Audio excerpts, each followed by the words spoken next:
Today's episode is sponsored by Calypso Cigar Shop and Lounge in Richardson, Texas, one of Dallas-Fort Worth's premier cigar lounges. If you haven't been there yet, go check it out. Off of I-75 and Arapahoe, it has one of the largest humidors in the Dallas-Fort Worth area, filled with some of the best cigars on the planet.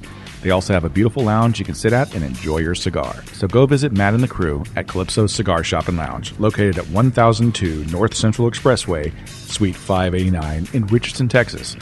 And hey, if you're not in the area, give them a call at 972-761-9903. That number again, 972-761-9903. Hey everybody, this is Brandon Luna with Cigars and Cinema, Love to Hate, and Kiefer for Prez. Today's episode is sponsored by Nat Sherman Premium Cigars. With such great cigars in their lineup as the 93 rated Timeless Dominican, 92 rated Timeless Nicaraguan, 96 rated Host Maduro, and the brand new 91 rated Metropolitan Habano, every time you reach for a Nat Sherman, you're going to get a quality cigar. So ask for Nat Sherman Premium Cigars at your local cigar lounge. You won't be disappointed.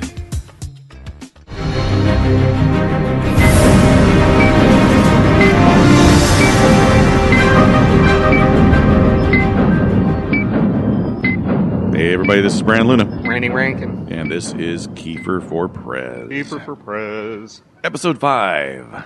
Cinco. And episode 5 of Designated Survivor was called The Mission. The Mission, nice. All about the mission to go get Majid Nassar. Yes. So Kirkman starts off, episode starts, says go for it, but he aborts.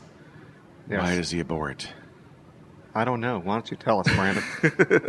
Because they took too long and Majid got away. Yeah, so exactly. That's what you get for resting on your laurels and being indecisive, you stupid ass. Yes. So, yeah, Majid gets away. Unfortunately, that sucks. And that's what happens here. So on the Hannah side of things, tears into the cap bombing again, goes to see McLeish to get his medal. And, she basically finds out something about that room 105, which is pretty good. We'll talk about that in a little bit. Kirkman meets with the military, find Majid hiding in a hospital full of civilians. They decide to send in the Navy SEALs instead of bombing, and Kirkman decides that he needs to meet these SEALs before he sends them to their possible demise. Yeah. What do you think about that situation? I don't know. I just think you're setting yourself up for heartbreak, and yeah, but it's a noble intention. I just don't know that it's wise. I don't think it's something you could do all the time. Yep. I liked the moment when he goes to see him and talk to him and get to know him and stuff. That was pretty cool. Hook Stratton confronts Kirkman, and the air is thick with bitchery. I mean, she just such a jerk about everything with him. Hillary meets with the Kirkman meets with the military and finds out Hillary. I thought that's what you said, but I wasn't going to say anything. I'm thinking, did he say Hillary? Kirkman meets with the military and finds out that they basically has 50-50 odds. Right. Because he does ask. He's like, I don't want you just give me all this bullshit. Tell me what's really going to happen. And he says 50-50 odds. And he's like, whatever. So Kirkman finally meets with Hook Stratton and McLeish, tells them that he's going to war.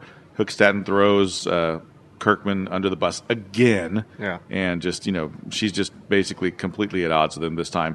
And he always has a nice little quippy comeback on things. Like, well, I'm the president. So, basically is what he says to her. He kind of does do the nana boo boo. He does the nanny boo boo on that particular moment. He really does, yeah. Aaron and Emily meet with McLeish, and he turns down the Speaker of the House position.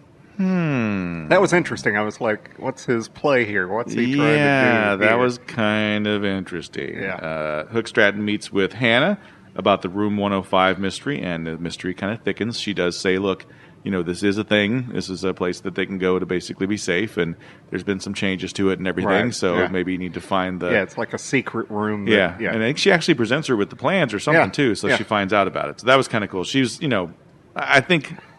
She's the puppet master in this whole situation. Yeah. I think she's really trying to lead people down a certain path to kind of see what happens. And she obviously has an agenda, but I don't think it's necessarily an evil agenda. Right. It's just, like you said, she's trying to manipulate it the way she wants it to go. Mm-hmm. But I think she probably has a good intentions. Yeah. You know. Well, her end game is for her to be president, basically. Well, of course. That's her end game. That's why she can't do something too out of whack. Yeah. You know, She's so just she has giving to- people little nuggets of information and letting them. Yeah, And exactly. Hannah's like a freaking bulldog. She's going to go yeah. after it and tear into it and yeah. find out what's going on. So, Okay, I got to say something real quick, just Yeah. to interrupt you. okay. It was during this episode that I had a duh moment. Okay. It dawned on me her boss is frickin' Bubba from Forrest Gump. You didn't notice It that? just didn't. It didn't dawn on me. And I went, "Where do I know this guy from?" I went, "Oh crap, that's Bubba. How did I not notice that?" No, it's not. He's not her boss. He's the new general now. Because he fired the general and he's the other guy. Well, who's the other? It's not the boss. It's not the FBI boss. No, it's not the FBI boss. Well, I knew it's one of the guys. Was Yeah, one Bubba. of the other military guy that's now in charge That's right. is It's that Bubba, guy. That's Bubba Gump. Yep. Okay. Yeah. I just want to see outtakes where he's like shrimp po' boy, shrimp salad. Anyway, get back to the game. Yeah. Emily meets with Alex, the first lady, and brings up the guy she used to date, who is in prison now. So that's interesting. I think it's going to probably come back to bite her at some point. Yeah. But she mentions that she's already talked to Kirkman about it, and they're all on. Everything's on the. There's nothing hidden. There's no secrets, but it is. Right. Something that's going to come out in the media, I'm sure, at some Right. point. Kirkman watches as the SEALs go for Madrid, and Hannah confronts her boss about 105. All the people who worked on the renovation of 105 are now dead. Hillary did it. She killed them all. She killed them.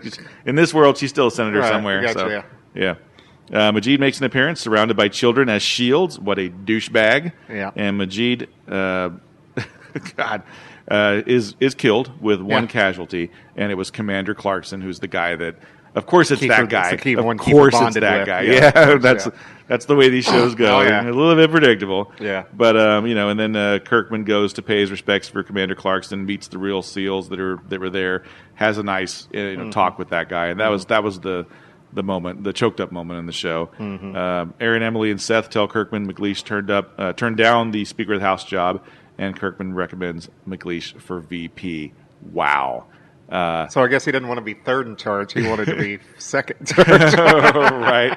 right. Which I don't know where that goes on the next episode, but I'm sure that's going to come up at some point. Yeah. So I don't know. I mean, I liked it. Was a good episode. I don't think enough happened in it versus the other episodes we've seen. The other episodes have been packed with a lot of things. Like you really don't get a lot of Alex's story. You don't get a lot of the family story. It's mostly about the Navy SEALs going in and trying to deal with the situation.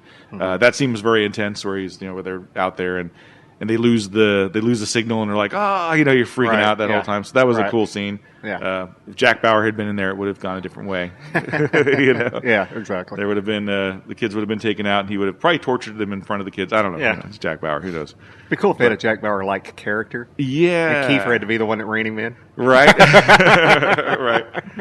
He's the who was the guy that was trying to rein in Jack on the show all the time? It changed a bunch, but Well, Palmer was always on his side. Palmer would Yeah. always let him do whatever he wanted. yeah, What was the guy? The one that went to prison. yeah. Yeah. No, and then the other guy that was standing up for him and got shot in the freaking out in the ditch. Remember that? Yeah. Okay. Okay.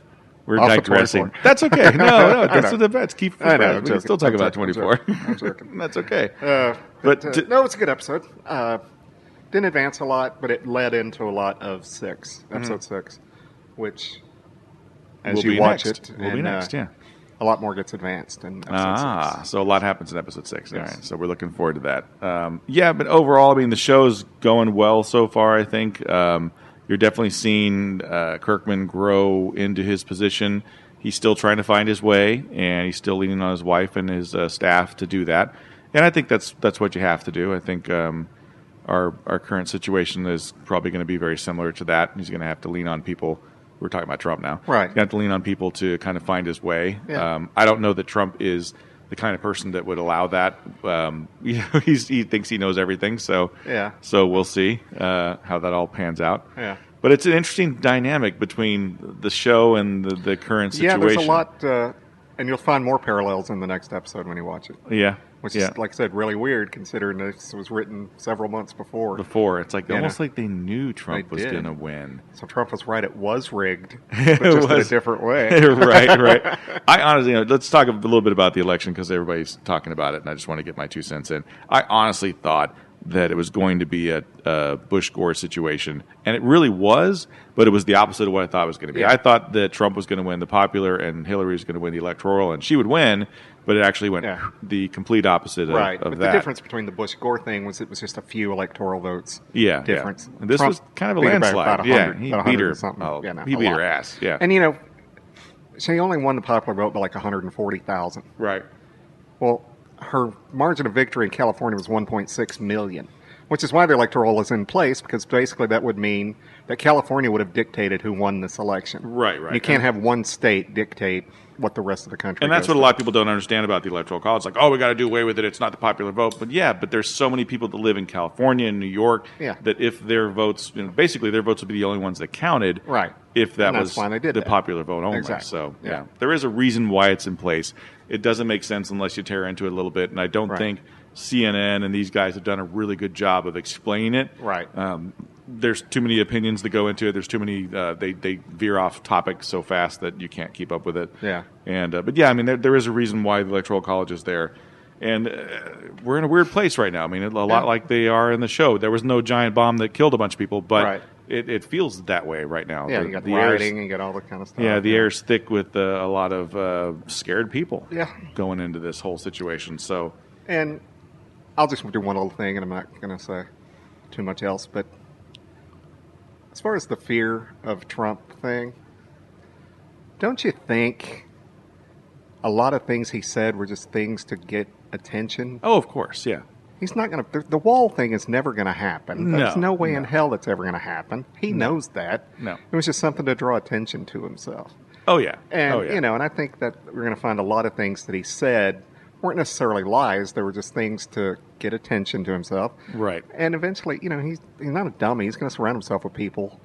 He's not going to walk up to Putin and say, fuck you, we'll start bombing you. He's not going to do that. Apparently, they're kind of buds. Yeah, so it's, we'll see, I think he's got more opportunity to make change than we've seen in the past 8 years, or even the past longer than that. And but he's got to have the right people on his staff. He's got to have the right opportunities. And I think it's going to be probably a year of people just being freaked out about this.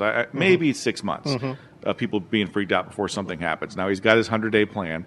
We'll see how that goes if he actually gets to do any of it. I think a lot of it is, again, it's just saying things, but you can't do them because you don't have all this control that you think you do. It's kind of like when you were in high school or junior high and running for student council, no homework. Well, you don't have that power, but they would say that, and people, I'll vote for him. You don't have that power, buddy. Yeah, exactly. So, and that's what a lot of the problem is with our current system is that they go through and they just say these things. And, I would like to see a debate, instead of a debate where it's just the two people that are trying to get elected saying what they're going to do, have someone that actually say, okay, well, that's straight up lie. You can't do that. You can't do that. You have no power to do that. Don't even say that. Right. Next point. What do you got? Yeah. Nope, you can't do that either. All right, you're just full of shit. So what do you got? That'd be great. Yeah, exactly. That'd be great. It's like you can't, it's just, and even if you executive order it, all that does is mean the next president with one swipe of a pen can get rid of that thing. Which is exactly what's going to happen with our current situation. Right. So, it's, I don't know. So, I'm just saying, guys, we're going to be okay. Yeah. So, I think so too, and I think a lot of it, there's of course Facebook just going bananas right now with people saying all these negative things and freaking out. But really, it's down to we as a society dictate which way we go. We need to worry about our own shit and worry about taking care of the people that are around us, because not a lot is going to change over time in these 4 years. They're not going to do as much as they say they can, and it's really up to us to make sure that our communities are in check and we're going the right direction. So exactly. It's really just about, worry about your local government, worry about your local situation with your family, surround yourself with people that love you and people that you care about, and you'll be fine. Exactly. There'll probably be some things you don't agree with that are going to happen, but what can you do? You're one person. You can combine together with a bunch of other people, maybe make a change, but unless we do anarchy, nothing's really going to happen. So, exactly. which is a thing we could do. I'm not saying That's to do anarchy, but if we wanted to, I'd be okay with it. That ends our one and only ever political conversation. Right. But it was necessary. Yeah, because, the country's in a state of flux. Come on, guys. Yeah. We're going to be okay. Yeah, we are. We're going to be okay. There's no sense in rioting. There's no sense in hating each other. Let's just work together, man. Maybe just stay off Facebook for a couple weeks like I did. It's like some athlete, I don't remember who it was, but he said, why would you root for the president to fail? That's like wishing the plane would go down because we're all going to die. Right. Yeah. That's a good statement. It's a very good statement. Yeah. So. All right. So where can they find us, Randy? I don't know. We've changed Spreaker and YouTube and iTunes. Yep, there you go. That's it. All right. So you got it. I liked Mold Speech better, but here we go. That's on a different show. I know. Which we do have still. Where can you find us on the other shows? Spreaker, Stitcher, Podcast Land, Podomatic, iTunes, Facebook, YouTube, and Twitter. There you go. See, you get to say it again. All right. Don't forget to check out Calypso Cigar Review. We got 1 million episodes of that up on YouTube and iTunes. And check out Cigars and Cinema with Randy and I. And we've got also Love to Hate in the Luna Podcast group with Phil and I. Just waxing poetic on shit that annoys us. So check out all those shows, and thanks again for listening, and we'll see you next week. See you later, Brandon. See you later, Randy.